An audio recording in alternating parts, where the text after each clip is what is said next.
Bismillahirrahmanirrahim. Alhamdulillah wassalatu wassalamu ala sayyidina wa maulana Rasulillah al-mab'uts rahmatal muhdah wa ala alihi wa sahbihi wa mawalah wattaba'a hudah. Tiada hentinya kita terus bersyukur kepada Allah Subhanahu wa taala atas segala macam nikmat-nikmat yang Allah berikan kepada kita, sehingga pada hari ini kita dapat melaksanakan ibadah puasa di hari yang pertama. Mudah-mudahan ke depan seterusnya Allah menjadikan kita sebagai hamba-Nya yang diberikan taufik dan hidayah untuk selalu beribadah kepada Allah Subhanahu wa taala, khususnya di bulan Ramadan yang mulia ini.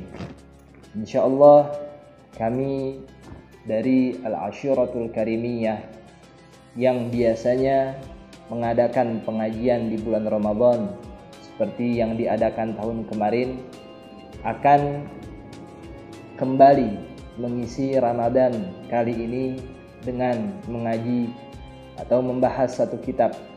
Karena kondisi dan situasi yang tidak memungkinkan, maka pengajian kali ini kita ambil virtual, yaitu melalui media online.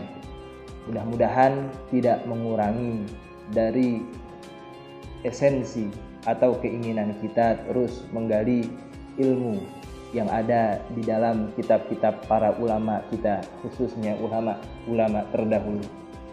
Pada kesempatan kali ini insyaallah kita akan membahas satu kitab yang dikarang oleh Al-Imam Al-Hafidh Al-Munziri, yaitu kitab acuan Mishkatul Yakin fi Ahadithi Sayyidil Mursalin, atau dikenal dengan nama yang lain Kitabu Matnil Arba'in Fistina'il Ma'rufi Ilal Muslimin wa Qada'i Hawaijil Malhufin. Ialah satu kitab yang dimana Imam Al-Munziri mengumpulkan 40 hadis pilihan Rasulullah Sallallahu Alaihi Wasallam yang membahas di dalamnya tentang menyebar kebaikan di antara orang-orang Islam, dan juga bagaimana sikap dan sifat kita sebagai orang mukmin untuk selalu menolong dan memberi pertolongan juga bantuan kepada orang-orang beriman, khususnya orang-orang yang membutuhkan. Semoga ke depan kita bisa membahas kitab ini sehingga puasa kita di bulan Ramadan produktif, tidak hanya menjalankan ibadah puasa saja, namun juga di dalamnya kita isi dengan menuntut ilmu dari kitab ulama kita terdahulu. Sebelum kita masuk pada pembahasan, ada beberapa yang harus kita sampaikan, yaitu terkait dengan kitab yang akan kita bahas ini. Seperti yang sudah dijelaskan bahwa kitab ini berjudul Mishkatul Yakin fi Ahadithi Sayyidil Mursalin. 40 hadis pilihan dari hadis-hadis baginda Nabi besar Muhammad sallallahu alaihi wasallam yang berkaitan dengan bagaimana kita menolong orang-orang yang membutuhkan. Kitab yang semestinya sudah menjadi perhatian kita. Satu kitab yang sudah seharusnya kita ihtimam, kita ta'ammulkan, kita renungkan bahwasanya agama kita, agama Islam penuh dengan kebaikan. Sebagaimana yang Allah firmankan, wa ta'awanu 'alal birri wat taqwa, dan saling tolong-menolonglah kalian dari perbuatan kebaikan juga ketakwaan.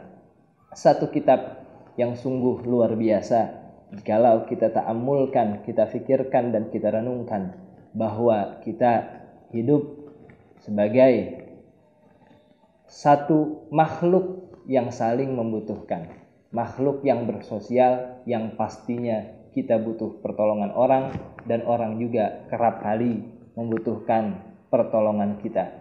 Jadi kitab ini membahas 40 hadis pilihan Rasulullah seputar qada al-hawaij, yaitu bagaimana kita mengisi atau menolong orang-orang yang membutuhkan hajat, yang membutuhkan pertolongan.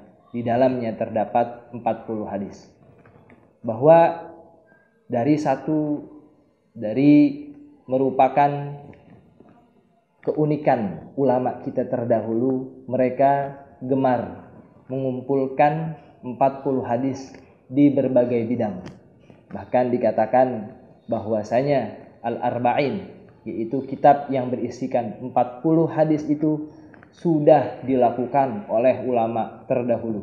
Dikatakan pertama kali yang melakukan yaitu pengumpulan hadis sebanyak 40, sehingga dikatakan Al-Arba'una hadisan ialah Al-Imam Abdullah ibn Mubarak, dilanjutkan oleh Muhammad bin Aslam At-Tusi, selanjutnya dilanjutkan oleh Al-Imam Al-Hasan bin Sufyan An-Nasai, selanjutnya dilakukan oleh Al-Imam Abu Bakar Al-Ajurri, terus sampai Al-Imam Hakim Ad-Daruqutni, sampai kita temukan hadis yang sangat masyhur, yaitu yang dikarang oleh Al-Imam Syarafuddin An-Nawawi yang kita kenal dengan Al-Arba'una An-Nawawiyah. Itu semua merupakan bagaimana kreativitas ulama kita terdahulu dalam segi keilmuan untuk berkontribusi kepada umat ini. Tentunya mereka melakukan itu semua bukan dengan cuma-cuma. Ternyata di sana ada motivasi. Ternyata di sana ada satu hadis yang mengatakan man hafidha ala ummati arba'ina hadisan ba'athahu Allahu yaumal qiyamati fi zumratil fuqaha'i wal ulama. Bahwasanya dikatakan bahwa orang yang hafal dari umatku, kata Rasulullah, 40 hadis, niscaya Allah akan bangkitkan ia di hari kiamat nanti bersama rombongan fuqaha, orang-orang yang berilmu ahli fiqih, dan juga para ulama yang lainnya. Meskipun dikatakan riwayat hadis ini mutanawwi'ah, bermacam-macam, dan turuk katsirat, yaitu thariqah sanad ini juga banyak sekali, dan dikatakan bahwa hadis ini dhaif, namun karena untuk fadailul a'mal, untuk kita bisa berbuat dengan satu kebaikan dan seterusnya, para ulama mengatakan jawazul amal bil hadis dhaif fi fadailil a'mal. Kita boleh melakukan satu perbuatan dengan landasan hadis dhaif. Ingat, hadis dhaif bukan hadis maudhu', karena keduanya sangat berbeda pengertiannya. Kalau di dalamnya terdapat fadailul a'mal, itu boleh dilakukan. Tentunya yang demikian pembahasannya lebih luas pada tempatnya. Intinya mereka melakukan ini semua, mengumpulkan 40 hadis, ada dasarnya, ada sumbernya, sesuai yang tadi kita sebutkan. Nah, Al-Imam Al-Munziri juga tidak kalah kepada dari para ulama kita, yaitu Imam Munziri mengumpulkan 40 hadis ini yang berkaitan dengan qada al-hawaij bainal mu'minin, bagaimana kita saling tolong menolong. Hadis-hadis seputar itu dikumpulkan menjadi 40, maka kita akan baca dari hadis-hadis tersebut yang dikumpulkan oleh Imam Al-Munziri dari kitabnya yang bernama Mishkatul Yaqin. Banyak sekali 40 hadis yang dikumpulkan dari para ulama kita. Ada yang berkaitan kontennya, yaitu dari usuluddin seperti Imam Nawawi. Ada 40 hadis fi usulul fiqh, ada 40 hadis fil furu' atau fil fiqh, ada 40 hadis fil adab, fil akhlaq, ada 40 hadis fil jihad, ada 40 hadis fi fadail, masalan fi fadail Abi Bakar, fi fadail Ali, dan seterusnya.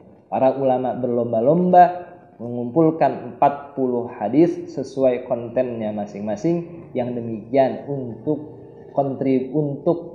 kita sebagai penerusnya bisa membaca dari kontribusi mereka untuk kita sekalian. Itu yang berkaitan dengan kitab yang akan kita baca, yaitu kitab Mishkatul Yaqin fi ahadithi Sayyidil Mursalin.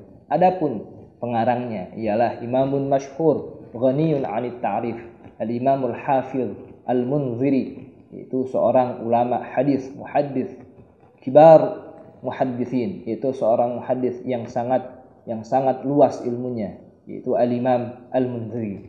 Ia bernama Abdul Azim bin Abdul Qawi bin Abdullah. Itu seorang ulama yang dilahirkan di kota yang dilahirkan di negeri Mesir. Beliau dijuluki dengan julukan Zakiyuddin. Al-Imam Al-Muhaddits Zakiyuddin Abdul Azim bin Abdul Qawi bin Abdullah Al-Munziri.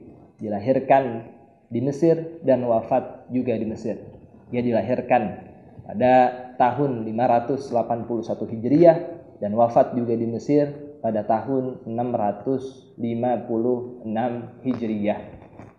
Al-Imam As-Suyuti dalam kitabnya Husnul Muhadarah mensifati Al-Imam Munziri ini dengan sebutan Al-Hafizul Kabir, Al-Imam Syekhul Islam, yaitu syekhnya orang-orang yang beragama Islam, yaitu Al-Imam Al-Munziri. Dari karangannya yang sudah masyhur kita ketahui adalah beliau mempunyai kitab hadis, yaitu At-Targhib wa Tarhib.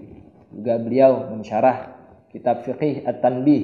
Dia mempunyai syarah Tanbih, dan juga kitab yang sekarang kita pegang ini dan kita akan bahas ialah kitab Mishkatu Al-Yaqin fi Ahadithi Sayyidil Mursalin. Itu sedikit cuplikan tentang kitab dan muallif dari apa yang akan kita bahas ke depannya, yaitu kitab Mishkatul Yaqin dari Imam Al-Hafiz Al-Kabir Al-Imam Syekh Al-Islam Al-Munziri radhiyallahu taala anhu wa anna bihi. Selanjutnya kita akan masuk pada pembahasan, yaitu hadis pertama dari kitab Mishkatu Al-Yaqin fi Ahadithi Sayyidil Mursalin. Bismillahirrahmanirrahim. Al-hadithul awwalu an Anas bin Malik radhiyallahu taala anhu anna an-nabiy sallallahu alaihi wasallam qala al-khalqu kulluhum 'iyalullah wa ahabbu khalqihi ilaihi anfa'uhum li'iyalih. Hadis pertama dari Anas bin Malik radhiyallahu taala anhu, bahwasanya Nabi Muhammad sallallahu alaihi wasallam bersabda, al-khalqu kulluhum 'iyalullah. Adapun seluruh makhluk itu peliharaan Allah Subhanahu wa taala. Al-khalqu kulluhum, tanpa ada pengecualian, seluruh makhluk itu iyal. Al-iyal ay al-mutakaffalun, ialah yang dipelihara. Yang dipelihara oleh siapa? Tentunya oleh yang menciptakan, adalah Allah Subhanahu wa taala. Berarti kita merupakan peliharaan Allah Subhanahu wa taala. Binatang peliharaan Allah Subhanahu wa taala, karena binatang merupakan makhluk. Tumbuhan juga merupakan peliharaan Allah Subhanahu wa taala. Matahari, planet, bumi dan seterusnya, selagi dia berstatus al-khalq ayil makhluk, ialah iyalullah, ciptaan Allah Subhanahu wa taala, yang mana Allah memelihara itu semua. Wa ahabbu khalqihi ilaihi anfa'uhum li'iyali. Dan yang paling Allah cintai dari mereka adalah yang paling bermanfaat bagi peliharaannya. Mari kita sedikit perhatikan hadis ini, bahwa Rasulullah bersabda, yang paling Allah cintai dari makhluknya, yang paling Allah cintai dari mereka, dari makhluknya tersebut, adalah yang paling bermanfaat bagi peliharaannya, li'ayali, bagi peliharaan makhluknya yang lain. Sungguh luar biasa. Jalan menuju hamba yang ingin dicintai oleh Allah itu sangat banyak. Salah satunya disebutkan dalam hadis ini, jikalau kita ingin dicintai oleh Allah Subhanahu wa taala, jadilah kita orang yang bermanfaat bagi makhluk Allah yang lainnya. Lalu ada apa jikalau kita dicintai oleh Allah? Sungguh luar biasa balasannya ketika kita bisa menjadi bermanfaat bagi orang lain. Kita dicintai oleh Allah Subhanahu wa taala. Konsekuensinya, ketika kita dicintai oleh Allah Subhanahu wa taala, maka kita tidak butuh cinta-cinta yang lain, karena cinta Allah Subhanahu wa taala sudah mencukupkan kita dari cinta-cinta yang lain dari makhluk Allah Subhanahu wa taala. Maka jadilah kita orang yang beruntung karena kita dicintai oleh Tuhan kita, Tuhan yang kita sembah, Allah Subhanahu wa taala. Bagaimana caranya agar kita dicintai oleh Allah Subhanahu wa taala? Salah satunya adalah jadilah kita bermanfaat bagi peliharaan yang lain atau bagi makhluknya yang lain. Wassallallahu ala sayyidina Muhammad wa ala alihi wa sahbihi wa sallam. Alhamdulillahirabbil alamin.